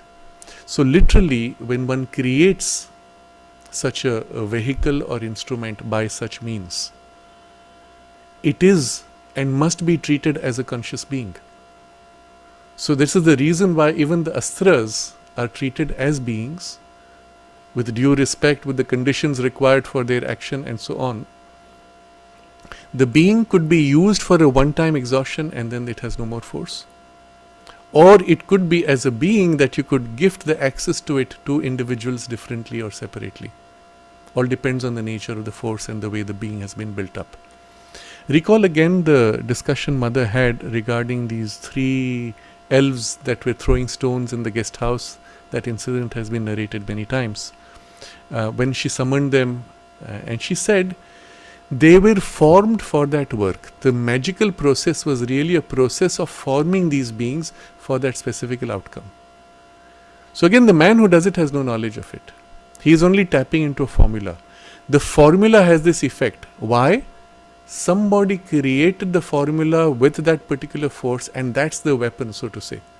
Now with the formula, you repeat, you trigger this process, you trigger this action, you trigger this machine for the creation of these beings who are now released for a specific outcome. So there's a whole dimension to this which is difficult for us to understand, because unless you have an experience of this or how it works. But literally you are creating beings. Beings and infusing with them or forming around them, in them, a certain power of action, and then holding them with the leash of control which you have programmed into their operation. So coming back to the question of the vessel, the idea was you could ask for any food and it will give you the food. But that day you could allow it to flow only once. Whenever you said enough now, it would stop, and then for the rest of the day you had no access to it. So perhaps that's the way it was formed. Perhaps there is a mechanism and a being behind it who does the materialization. So the being is the technology, is the person, is the machinery, the astra, the yantra for this materialization. And yes, such things can be created in principle. If they can be created in principle, they must have been created at some point. So I suppose that would explain for a lot of some of these descriptions. Is it advanced human or alien or divine gift? To me, it makes no difference. They would be equivalent. If it was a gift from a being of a higher world who has formed this, gives it to you, or a being from a human body consciousness, alien or earth human, it doesn't matter, who has the power to formulate and form this and create this, really the process is the same, the origination is different. So I think that's good enough for today, or shall we? Maybe the next question we can look at the second part, which is a continuation of this. Maya's second. So we will take a second question from Maya. There are striking similarities in the sacred objects used in both Greek and Hindu mythology. The Greeks also had the bow of Odysseus and horn of cornucopia, blessed by the god Zeus to provide unlimited food. Both Kamadeva, the Hindu god of love, and Eros, the Greek god of love, carry a small enchanted bow and arrows. Poseidon's trident is similar to Shiva's Trishul, and Zeus' thunderbolt is similar to Indra's Vajra. What is the root of these similarities? It's an interesting observation. You will find sometimes in certain elements of symbolism a one-to-one correspondence between many of the Greek gods and the Indian deities. Except, in the way the Indian deities are described, they still hold their spiritual background. In the way the Greek gods are described, more often than not, you just find them as powerful beings with great powers, but very petty human-like emotions and jealousies and power play, which corresponds to something of the vital world. So it could be that what were originally Vedic deities, which are cosmic, they're everywhere, on all planets, the same. In time, humanity accesses their reflection or their projections on levels which are lower and lower. And in the Greek tradition already it had come to a very low grade. So the symbols remain, but the grade of engagement and interaction become very, very low and almost human-like. They are often more nasty and petty than human beings. Human beings stand out in their generosity compared to these gods and their small jealousies. There was also a time, and this is the part possibly that explains some of this very low human-like jealousy and behavior. There was a time when certain human beings consciously aligned themselves to these deities. So they had the power of the deities but the pettiness of the human. And they wielded themselves upon other human beings as superior gods. So they lived like that. They created, it was an occult formation. And they lived like that with those powers, and human beings could go and meet them representing those deities or having those powers, but still being largely human essentially. So it could be that there was a phase like this, which is what leaves the remnant impression of their human frailty and even sometimes vulnerability to material harm. But still the parallel is strong because in their origin, these are Vedic deities which are cosmic, universal, across all planets, across all civilizations. Once you tap into that level, you will find them all similar. Vocabulary or reduction of the symbol to your type and need might be there, but what you perceive would be in origin similar or the same. I think we'll complete the rest of the questions rapidly. So Maya, last week you mentioned crystals. Can gemstones too, such as the Kohinoor, really carry good fortune or curses? And also from Gim Morst, what about precious gems? Yes, Gim some truth. That's his name. Yeah, that's the nickname. What about gems, crystals, and what they can carry? So, on a purely material level, the crystalline structure has very precise spacing of atoms or molecules, which makes it naturally a resonator for very precise frequencies. So when you want to broadcast a radio of a particular frequency, that particular frequency is easily got for that particular crystal because that spacing is now precise. So look at it another way. If you set a pendulum to be of a particular length with weight, then it has a natural resonance. The pace is set of its swing. Now if out there's a sound which is precisely tuned to this swing, when you play that sound, this will swing. Or when you swing, it will create that frequency of sound. So these are essentially, crystals are resonators, and some of the best and most pure resonators. Quite a large part of the most advanced technology of today of what we call meta materials. And these are materials where materials have such extraordinary qualities that go beyond the material, the underlying material itself. The difference is the layout of the molecules or atoms. By laying them out in specific ways, at specific angles, with specific associations, you are playing with the natural resonance frequencies of the ether, which is the underlying reality. And activating those frequencies, concentrating those frequencies, or by that resonance, activating specific qualities of the ether, which becomes the basis for those materials. So quite a lot is happening with graphene. And if you take graphene, which is single layer of atoms, of carbon atoms, and you place a second layer of carbon atoms, not exactly aligned, but off by an angle of some 4.6 degrees, I don't remember exactly, but something like that. Suddenly you find that between them there is something which is nearly like a superconductor. How? Why? It's purely from the resonance of these spacings. So crystals naturally tend to be resonators. For what? For those grades. Now if this is true at a material level, it is also true of a subtle grade, subtle, physical, vital, mental, or otherwise. This is the basis for a lot of the technology around precious gems, gemstones, semi-precious. Many of these are associated with certain planetary vital influences. Remember, the so-called planets in astrology are essentially vital beings or vital influences associated with the planet. There is a spiritual dimension behind, but primarily astrology taps into their vital influence through which they influence material circumstances. Again, to an extent, one of the factors of influence. So if a gem particularly has a natural resonance to that, by wearing that gem, you are as if aligning to that influence and amplifying it on you. So the idea is, if in your horoscope a particular planet is weak, you wear that gem to amplify that particular vibration in you, to compensate for that weakness and make up for that lack. This is the idea basically. So this becomes the basis of a science. Does it work? To an extent, on that level. But once you understand the science, the rest is very simple. From a spiritual point of view, you could tune into that quality of consciousness and invoke that into you and get the same result. Interesting, isn't it? Or, what the mother did sometimes, she would take an object, concentrate, infuse into it that particular vibration and give it to the person.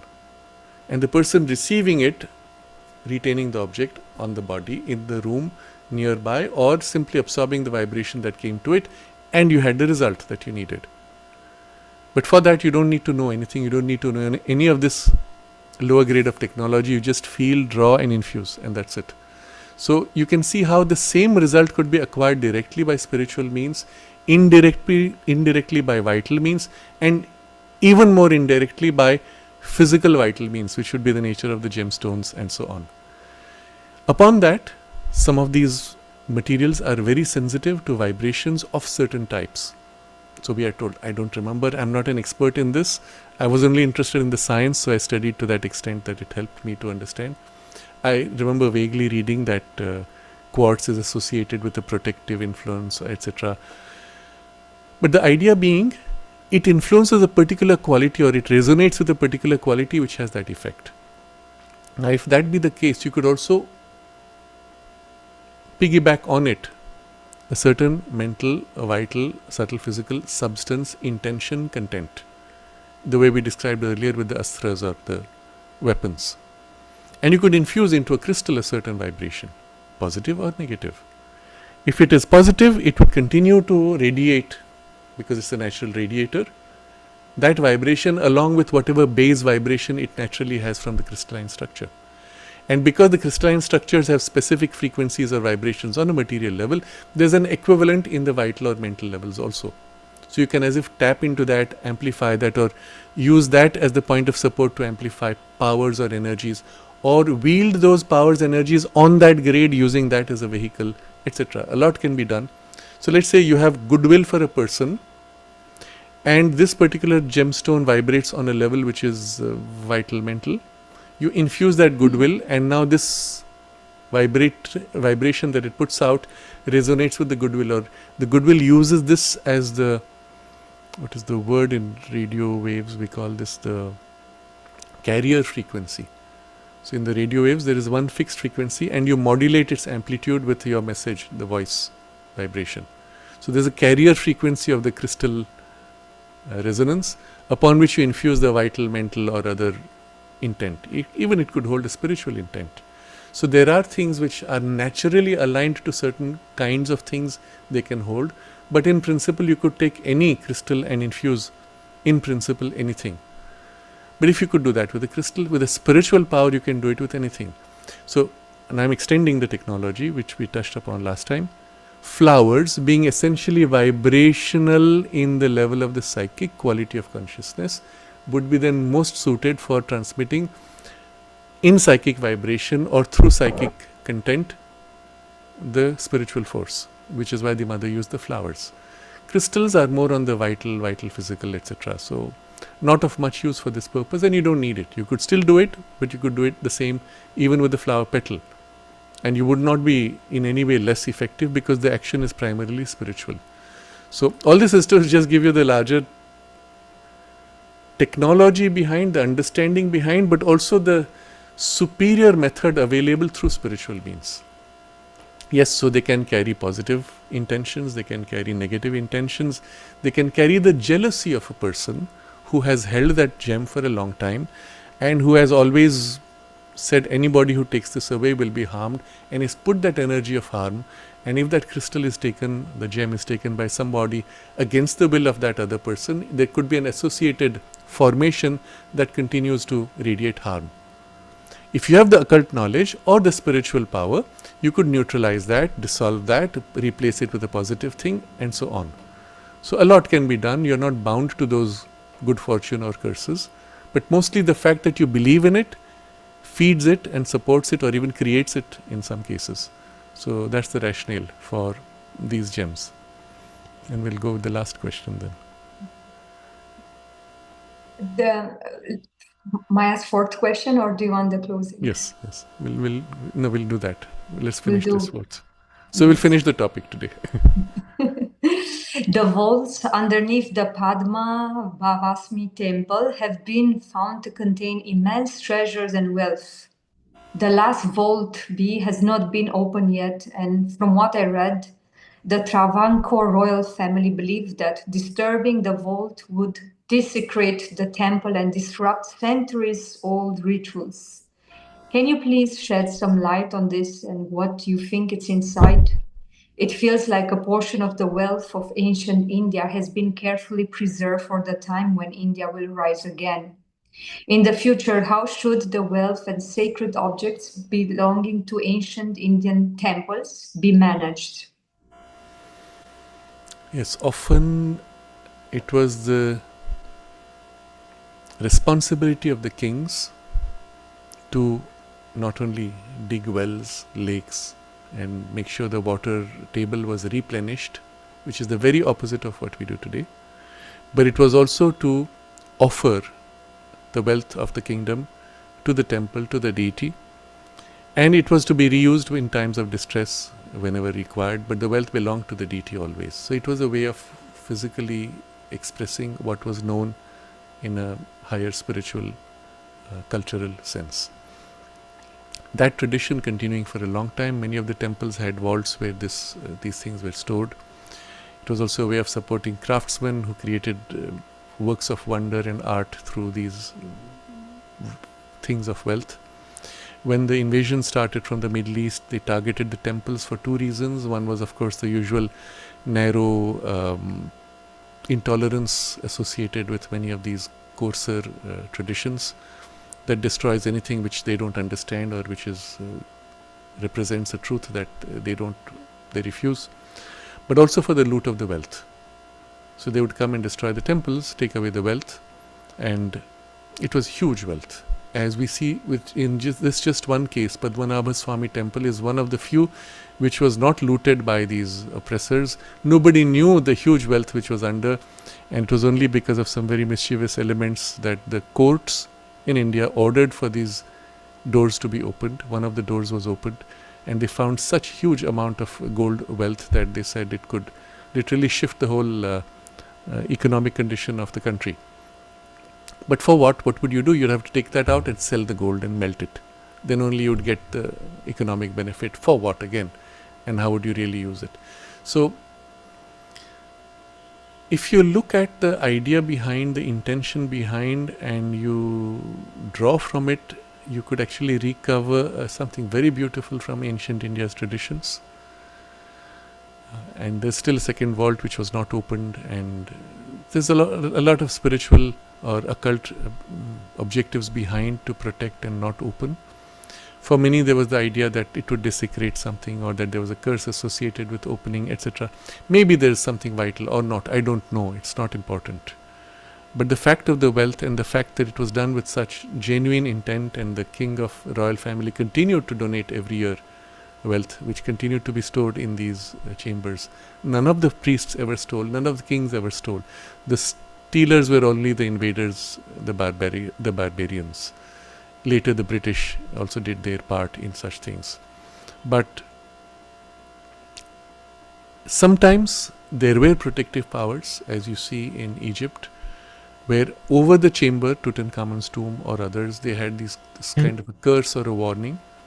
And they created actually vital formations for the purpose of protection.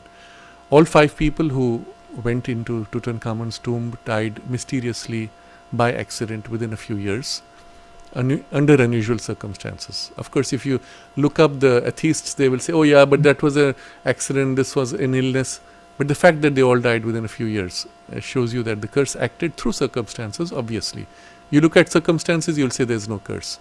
You look at the pattern, you'll say, obviously there was a curse. But there was also this observation the mother made. Some of the mummies and the being present there did not like being mistreated, and it puts out this strong reaction to being mistreated, which acts as a curse.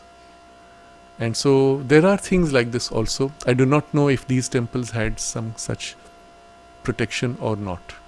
But generally, wherever strong wealth has been held, there is a strong vital force associated with it. Often it takes the form of a serpent. So they'll say snakes guarding, which is true on the vital level. If you go in your subtle body, you might see snake-like beings who are there to protect. But it may not always be true on a physical level. How sacred is the object? I don't know. I don't think the objects are infused with sacredness. They are just to be treated as offerings to the temple and the temple deity, and that's about all. I don't think there's a materiality to the sacredness there. But what one could do is at least to recognize these are great cultural symbols and even evidence of technology and skills going back a very, very long time, far longer than what we are told today. We are given the impression that this technology was only recent. It is not. It has been for a very long time. Even the knowledge of the use of gold and silver and other metallurgical knowledge goes back to Vedic times, which at the very least would be 7,000 to 9,000 years ago. So maybe in here you might just find evidence for things going back a very long time. So I would approach this question in many other ways. I don't see immediately a spiritual value to it. But yes, there's a kind of a desecration to the intentions of the people who hold, and I wish it could be done with greater love and respect for what is in there and not purely in monetary terms. To simply melt the gold and sell it would be the most stupid thing one could do. But if you could treat it as a cultural treasure and even a representation of the value system which made for this, that would be valuable. But it's not just this temple. There are a few other temples which still hold it. One would hope that we would not know what those temples are, so that it is not looted by the state governments, because many politicians would misuse this. Many thieves would dig holes through the ground. I don't know if the government of India has done enough to protect this. There are people who will dig tunnels, going long enough even to get into those spaces and steal everything. And a lot of such efforts might be already on. Not enough effort to protect, which is sad. But there are other places in India where the wealth has been hidden, not in a temple. There was this story that at the end of when the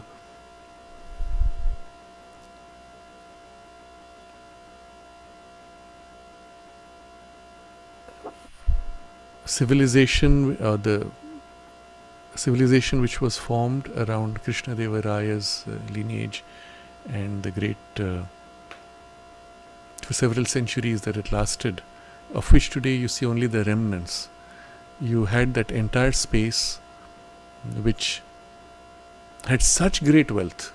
Even now you can see the place where they were melting gold to create gold coins, continuously producing gold coins. And there was obviously some occult dimension, because the rishi who initiated this whole thing created a rain of gold, it is said. So there are things perhaps associated with this which were used later even for the wealth of the kingdom. And when it was finally overrun by the Islamic invaders, they supposedly buried the wealth. And to this day nobody knows, nobody has found it supposedly. And the entire army stayed there for 2.5 years, I believe, destroying every single wall and pillar and temple and well, looking for the wealth. And after 2.5 years they were exhausted, they just went back. And that's why you see very little remaining of that whole kingdom. But this day the wealth is still present. Possible. Perhaps there is much more. There is much more evidence of records of the past cycle of civilization still stored, as in the Great Pyramid. We're told there is a place in the Himalayas where this is preserved also physically. And then there are of course subtle physical domains where so much has also been preserved. So all this is intended to be revealed at some point when humanity outgrows its current semi-barbaric value system. And if as a nation we come into our own and can now meet this knowledge and the wealth and the power that it would give in the right way, then perhaps that would be the time when these things will be exposed. And this is all I can say about what might be there. Last question we will end. And our closing question from Rumpel. What should we do with our belongings when we grow old and are ready to die? First correction to the question, you never die. So I would reword it as when you're ready to leave your body. And even leave your body is not the end. I would add to that, when you're ready to leave your body in order to take on another body which is younger so that you may continue the work that you're doing. That puts the real context. So what do? You leave behind objects that you can't carry over into the new life that you want to take. That's really the question. So what do you do with those objects? It depends. Some things have purely sentimental value for you and may have no other further purpose for you even in your next life, but for others in their lives. And those perhaps you can dispose of suitably. There will be things which have value for others, and you would make sure that they go to the right people so that they may be used with the right value and respect. And then there are things which have a special sacred spiritual value, and those perhaps you have to ensure that they go correctly to those who will value for the spiritual content. I know for a fact that there were many people in Pondicherry who did not ensure that these things were correctly passed on when they left their body, as you say, die, when they died. Those who came to take the material saw no use in it, disposed, discarded, threw in the waste bin, sold off books and papers, which went to the resellers of books. If the same thing had happened today, then they would simply go into the landfill, get burnt, incinerated somewhere.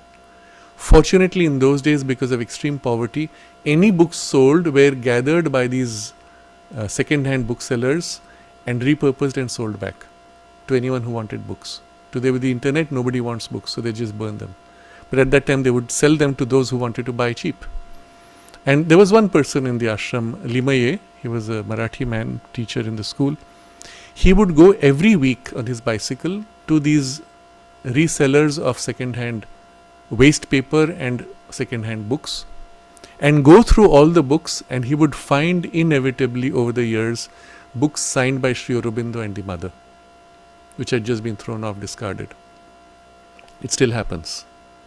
Because the person who had them, or objects used by the mother and Sri Aurobindo which were given to them, oh, I value it, I leave it. One day when I leave, there's no one to say this is what it is. They did not label it, they did not package it, they did not mark it, they did not pass it to somebody who would value it suitably or who would know what it means.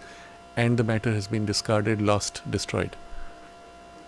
So I would simply say, if you know you're about to leave, well, give it to somebody who would value those things at least. In many cases, it has happened that the person has left. The children of those people had no value for the spiritual, blessed or otherwise spiritual things, and threw them, sold them, or destroyed them, which also we know so many cases. So I would make the classification over these three things. What has no more use for anyone, you dispose in a way that is recycled. What can be used by others, you pass on. And what is of very special spiritual value, well, you will give to somebody who will value it for its spiritual content. I remember Huta, when she prepared her will, she explained this to many people. And she put labels behind the TV. She said, this will go to my sister, this will go to this will go to that. And she had labeled those objects, and other things she had put for her trust. And she had certain things which were blessed by the mother, which she had kept carefully. And unfortunately, I was out of station when she left her body. And when I asked about it later, nobody knew. Obviously, somebody had come in and taken away many of those things, including audio cassettes of mother's voice recording, which she had carefully kept, but somebody had taken away. And I don't know who. I asked many times. Nobody would say, nobody knew, supposedly. So yes, these things happen. I don't know where it is. Perhaps the person who has taken it now is embarrassed to say, I have it, because they would have taken it. Whether they label it or not, now it will probably get destroyed in time, because he would have kept it secret. And then when he goes, people will say, oh, what do you do with old cassettes? Throw them. Not realizing this as mother's voice. By then, even the tape recorders or players would not be available to verify what it is. Nothing has been written on it. So much will be lost if you don't protect those things. So this is all I can say from that point of view of objects. Then I come to something else more important. Physical objects, yes. What about your spiritual content? Will you leave behind with your physical body and elements of the vital mental body that you shed the work done for your spiritual evolution or the content of your growth? Obviously not. How will you carry that into the next? Or what will be carried into the next? And this is the crucial question you must ask yourself. Can you carry what is really valuable and learned in this life into the next? And I think rather than elaborating on this because it needs a whole larger discussion, I would suggest that we take up this topic for our next session. And Sri Aurobindo has given a very clear answer of how can one carry over the content of our existing consciousness into the next life. And we'll take up that as well as things around it. And this will be of great use for us. So we look back at the theme of the sacred objects. We have covered 4 sessions around it. And we'll shift to a different theme now, but aligned to this. The most important thing to recall, it's not an object which is sacred. It is the presence which is sacred.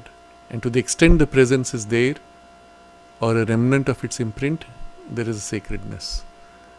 The presence seen from a certain perspective is in all things, and therefore the entire universe is sacred. Divine substance, in evolution, concealed in its divinity. But certain objects have a special infusion of presence and force which is actively thriving, radiating, influencing, impacting circumstances, and can be a support to even your spiritual growth. In such cases, we call those things sacred objects. And we have discussed the various kinds of influences that could be there, not all of which are spiritual. We discussed various ways by which this presence could be invoked, evoked, or indirectly drawn into. We discussed what is needed to preserve, contain it, so that it does not dissipate or does not get replaced by other influences. And all the other questions which followed were around this. So with this, we will close this topic with the final statement. The most precious thing, the most sacred object in the universe, as far as you are concerned, is your physical body. In this, there is 1 billion years of evolution gathered, and your individual evolution, and your soul's aspiration, and the grace and blessings of the Divine Mother infused into it. This is your most sacred physical object, which has the potential to become a divinized spiritual being. That potential perhaps is still somewhat far, but in the other layers, at least some degrees of this divinization can be made. So take care of your body as an instrument for the spiritual realization, if nothing else, for the manifestation of the divine will through the mind, through the life energies, through your actions and your will on earth. So from an evolutionary point of view, this is your single most important responsibility. Put it to right use for the evolution, individual, collective, and for the action of the divine will to work in the world, in you and through you. This would be the most important focus of our effort. Let's take a moment to concentrate in this aspiration.